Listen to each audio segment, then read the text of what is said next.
बिहार में नीतीश कुमार के मुख्यमंत्री पद से हटने को लेकर जो चर्चाएं शुरू हो गई हैं कि अब राज्यसभा सांसद बन गए हैं, शपथ ले ली है, अब तारीख तय होनी है कि इस्तीफा मुख्यमंत्री पद से कब देंगे। तो 14 अप्रैल ये तारीख मानी जा रही है और ये तारीख दूर भी नहीं है।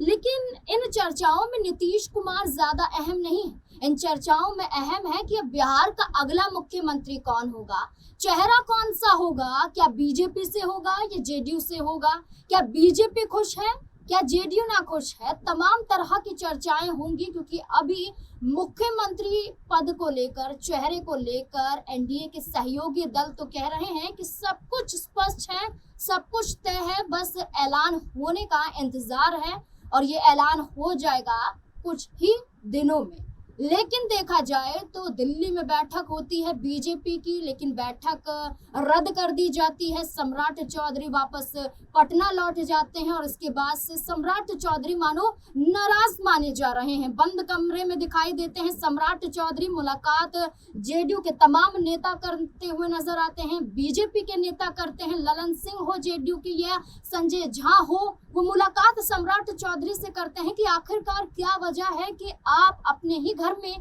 कैद हो गए हैं। तो वहीं दूसरी तरफ देखा जाए तो जेडीयू पार्टी लगातार दबाव बना रही है कि मुख्यमंत्री अगला होगा तो वो निशांत कुमार ही होगा। लगातार पोस्टर सड़कों पर लगाए जा रहे हैं। तो आखिरकार क्या मामला फंस चुका है और क्या अब एनडीए में स्थिति संभल नहीं रही है? इसी से जुड़े हुए तमाम सवाल है, जानने की कोशिश करेंगे, इनके जवाब। हमारे साथ हमारे वरिष्ठ सहयोगी अमन सर जुड़ चुके हैं। सर बहुत बहुत स्वागत है आपका। सर एक तरफ देखा जाए तो निशांत कुमार के समर्थन में पोस्टर ही पोस्टर लगाए जा रहे हैं बिहार में। कभी नीतीश के बाद निशांत होने चाहिए, कभी तीर के साथ निशांत कुमार की तस्वीर लगाई जाती है, तो कहीं इफ्तार पार्टी में भी वो नजर आते थे, हमने बीते दिनों देखा उन्हें। और अभी आप देखिए कि नीतीश सेवक मांगे निशांत, ऐसे पोस्टर लगाए जा रहे हैं जहां उन्हें ये बताया जा रहा है कि बिहार में अब बुलडोजर नहीं चाहिए, दंगा फसाद नहीं चाहिए, हमें तो नीतीश कुमार की परछाई चाहिए और वो है निशांत कुमार। ऐसे पोस्टर लगाना क्या दबाव बीजेपी पे बनाने जैसा नजर आ रहा है? देखिए बिल्कुल नाज़मीन, अगर हम पूरे माहौल को देखें तो 2-3 तारीख को आई थिंक मार्च को नीतीश कुमार जी ने पोस्ट किया था जो सोशल मीडिया पे खूब वायरल हुआ कि भाई अब मैं मुख्यमंत्री नहीं रहना चाहता, अब मैं राज्यसभा जाना चाहता हूँ। उस बात को अगर आप देखेंगे तो लगभग 1.5 महीने का वक्त हो गया है और इस वक्त में कोई एक नाम अभी तक तय नहीं हो पाया कि आखिर मुख्यमंत्री कौन बनेगा। कभी 10 तारीख को कहा जाता, कभी 12 तारीख को कहा जाता, कभी अब 14 तारीख को कहा जा रहा। तो लगातार तारीख पे तारीख मिल रही है, लेकिन मुख्यमंत्री का फेस कौन होगा इसको लेकर अभी तक भी कोई चर्चा नहीं है। और अब तक अगर आप नाज़मीन देखें तो सम्राट चौधरी को लेकर ही संभावना बन रही थी, मिला जुला के जो रुख था वो सम्राट चौधरी पर आकर रुक जा रहा था। लेकिन अगर आप ये फहरिस्त देखेंगे सिर्फ बीजेपी के लिहाज से तो आपको पता लगेगा कम से कम 10 नाम ऐसे हैं जिसको लेकर लगातार चर्चा चलती हुई दिखाई पड़ती है। और इन नामों के साथ में क्या बीजेपी कोई एक नाम फाइनल कर पाएगी, ये अपने आप में बड़ा सवाल बन जाता है। क्योंकि आप 10 तारीख को देखें जब नीतीश कुमार जी का शपथ ग्रहण हुआ था राज्यसभा के में, उसके बाद कहा गया था कि भाई जो एनडीए कुनबा है वो साथ बैठेगा, बातचीत होगी, मीटिंग होगी और किसी एक नाम पर मोहर लग जाएगी। लेकिन वो मीटिंग रद्द हो जाती है। सम्राट चौधरी बड़े उत्साह के साथ में दिल्ली पहुंचते हैं, उसके बाद फिर वापस बिहार पहुंच जाते हैं और उसके बाद से वो लोगों से मिलना जुलना भी कम कर रहे हैं। ये भी देखने वाली बात है क्योंकि परसों भी कह सकते हैं कि एक खास मौका था, उस मौके पे भी बिहार के अंदर वो तमाम नेताओं के साथ में नजर नहीं आए। तो ये भी कहा जा रहा है कि क्या सम्राट चौधरी का नाम हटा दिया गया है, क्या उनका नाम इसमें से कट कर दिया गया है। क्योंकि पप्पू यादव जो सांसद हैं वो ये बात कह रहे थे कि भाई बीजेपी का नजरिया हमेशा से ये रहा है किसी एक नाम के ऊपर हल्ला मचाओ और मुख्यमंत्री चुपके से किसी और को बना दो। तो ये बिल्कुल, तो ये सब चीजें जो हो रही है, क्या इसके पीछे कोई और नाम निकल कर सामने आता है? अभी तक संजय जायसवाल का नाम सामने आ रहा था, गिरिराज सिंह का नाम सामने आ रहा था। जो विपक्ष ये कहता है कि हमेशा से कि दिल्ली से ही सरकार चलेगी, कोई भी राज्य हो ये कहा जाता है कि दिल्ली से ही सरकार चलेगी, रिमोट सीएम की बात की जाती है। तो क्या बिहार में किसी और चेहरे को लेकर भी चर्चा हो रही है जिसको लेकर ये कहा जा सकता है कि दिल्ली से सरकार चलेगी? देखिए अभी तक तो यही कहा जा रहा है कि नीतीश कुमार जिस तरह हटे हैं पद से, राज्यसभा पहुंचे हैं,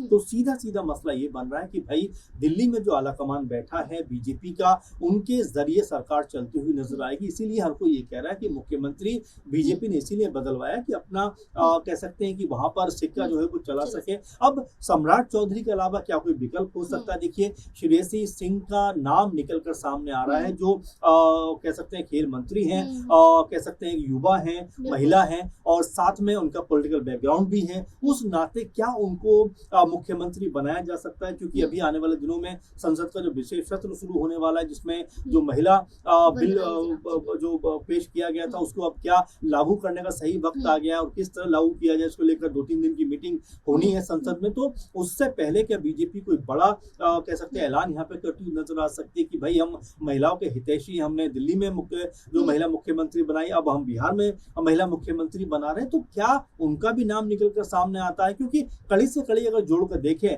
तो सम्राट चौधरी ने जिस तरह से खुद को कट ऑफ किया है, अलग हटाया है, अलगाव किया है अपना, एक तरीके से इस तरह के पब्लिक अब तक जिस तरह नजर वो आते थे, उसको देखकर ऐसा लगता है कि क्या उनको बता दिया गया है कि भाई आप नहीं, इनको हम मुख्यमंत्री बनाना चाहते हैं। तो हो सकता है बीजेपी, चूंकि जैसा पप्पू यादव का जिक्र मैं कर रहा था, और अमूमन हमने भी देखा है कि चाहे राजस्थान की बात हो, चाहे छत्तीसगढ़ की बात हो, मध्य प्रदेश की बात हो, जिन नामों के ऊपर सबसे अधिक चर्चा थी उनमें से एक भी नाम सिलेक्ट नहीं हुआ, और बीजेपी ने वो नाम लेकर सामने आया जिसके बारे में किसी ने सोचा भी नहीं। तब आप अध्यक्ष पद को ही लेकर देख लें, जो बीजेपी ने अध्यक्ष बनाए नितिन नवीन को, उनको नाम को लेकर मेरे ख्याल से किसी को भनक नहीं थी। तो बीजेपी क्या कोई बड़ा खेल अब कह सकते हैं कि बिहार में चलती हुई दिखाई पड़ सकती है? और दूसरा इसका पक्ष ये भी दिखाई पड़ता है नाज़मीन की जो जेडीयू है वो ये चाहते हैं कि भाई निशांत कुमार को मुख्यमंत्री बनाया जाए, पिता के बाद अगर इसका कोई हकदार हो सकता है तो निशांत हो सकते हैं। इस बात को लेकर जेडीयू का एक जो खेमा है वो लगातार प्रेशर भी क्रिएट कर रहा है, पोस्टरबाजियां भी हो रही हैं। अब कल का दिन बताया जा रहा है कि भाई कल जो है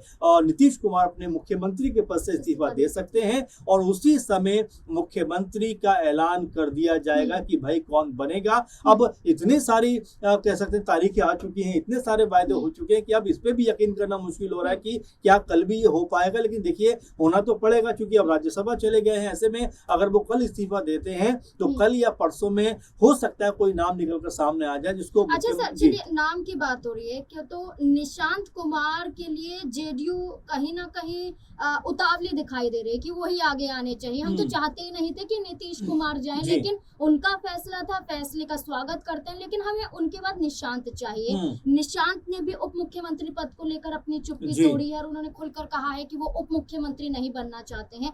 तो क्या अपने ही दल का दबाव है कि निशांत कुमार को ये बोलना पड़ा कि उप मुख्यमंत्री से हम संतुष्ट नहीं? देखिए बिल्कुल, और जेडीयू खेमे के लोग ये बात कह रहे हैं कि भाई उप मुख्यमंत्री यानी चुप मुख्यमंत्री, खामोश मुख्यमंत्री, उसका कोई मतलब नहीं है। अगर बनना ही है तो सीधा सीधा निशांत को मुख्यमंत्री बनाइए, उस पद पर बैठाइए, वरना उप मुख्यमंत्री बनने का कोई मतलब नहीं है। और जो अब खबर आ रही है उसमें ये खबर आ रही है कि भाई निशांत भी नहीं चाहते कि वो उप मुख्यमंत्री बने। तो अभी बहुत सारा कह सकते हैं ड्रामा इसमें होना बाकी है, क्योंकि कई दफा ऐसा लग रहा है कि सब कुछ मामला शांत हो गया, सब जो है एग्री हो गया, लेकिन फिर कोई बात ऐसी निकल कर सामने आती है जिससे ऐसा लगता है कि मामला अभी भी फंसा हुआ है। क्योंकि कई दल हैं, और देखिए जब कई सारे दल होते हैं तो अपनी अपनी बात को आगे रखते हुए नजर आते हैं। चिराग पासवान के जो जीजा हैं अरुण भारती, कुछ दिनों पहले वो कह रहे थे कि भाई मुख्यमंत्री चिराग पासवान को बनना चाहिए। फिर चिराग पासवान का स्टेटमेंट आता है कि जो उत्तर प्रदेश में हम तमाम सीटों पर चुनाव लड़ेंगे। तो कुल मिलाकर ऐसा लग रहा है कि जेडीयू और के साथ में एलजेपीआर, हम और उपेंद्र कुशवाहा की जो पार्टी है वो बीजेपी के साथ में क्या उसी मजबूती के साथ खड़ी हुई है, या यहाँ पर भी कोई बड़ा झोल होता हुआ दिखाई पड़ सकता है। इसीलिए सम्राट चौधरी के नाम पर अचानक चर्चा जो है वो कम हो गई। क्या बीजेपी के अंदर खाने में भी लोग सहमत नहीं है? तो तमाम सारी बातें हैं जो फिलहाल चल रही हैं, लेकिन क्या कल नाम फाइनल हो पाएगा इसके ऊपर मेरे ख्याल से सब ये सोच रहे हैं कि कम से कम नाम तो फाइनल हो, ताकि अगली जो चीजें हैं, क्योंकि सरकार का नया गठन होगा, नया मंत्रिमंडल बनेगा, वो चीजें होती हुई दिखाई पड़े। बिल्कुल 14 अप्रैल ये वो तारीख तय की गई है कि नीतीश कुमार के नेतृत्व में जेडीयू की एक आखिरी बैठक होगी। इसके बाद नीतीश कुमार मुख्यमंत्री पद से इस्तीफा दे देंगे और इसके बाद तय हो जाएगा, चेहरे का ऐलान हो जाएगा। लेकिन क्या 14 अप्रैल की तारीख जितनी आसानी के साथ ये सारी चीजें दिखाई दे रही हैं, क्या इतनी आसानी से उस दिन ये सब कुछ हो जाएगा, या फिर एक बड़ा बवाल बिहार की राजनीति में देखने को मिलेगा? आपको क्या लगता है कि निशांत को बनना चाहिए मुख्यमंत्री, या फिर सम्राट चौधरी, या जो तीसरा नाम महिला चेहरा का निकलकर सामने आ रहा है श्रेयसी सिंह का, उसे यहाँ पर उन्हें आगे आना चाहिए बिहार के मुख्यमंत्री के तौर पर, क्योंकि एक युवा चेहरा है और 2020 में बीजेपी में आई हैं और आरजेडी को कहीं ना कहीं मात दी है और एक बड़ा चेहरा बन जाती हैं, खेल जगत से आती हैं, एक नाम बनाया है और एक मुकाम बिहार में उन्होंने साबित किया है। लेकिन जब जब महिला चेहरे की बात आती है तब तब बीजेपी पर सवाल भी खड़े होते हैं। तो इन तमाम मुद्दों को लेकर अब आपकी क्या राय है, अपनी राय कमेंट सेक्शन में जरूर दें। धन्यवाद।